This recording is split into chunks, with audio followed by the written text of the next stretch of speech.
আসসালামু আলাইকুম রহমতুল্লাহ। এই যে দেখেন, আল্লাহর এই নামটার সাথে মানুষের শত্রুতা কিসের আমি বুঝি না।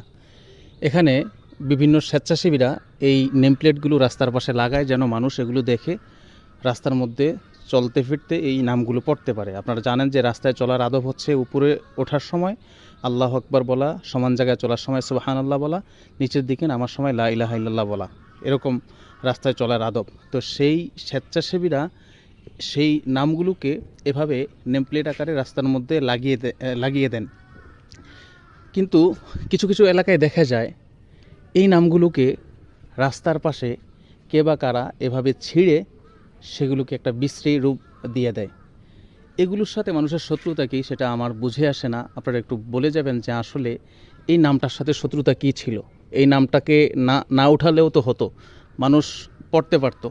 আপনাদের মন্তব্য একটু আশা করছি যারা এগুলো ছিঁড়ে ফেলেছে তাদের ব্যাপারে।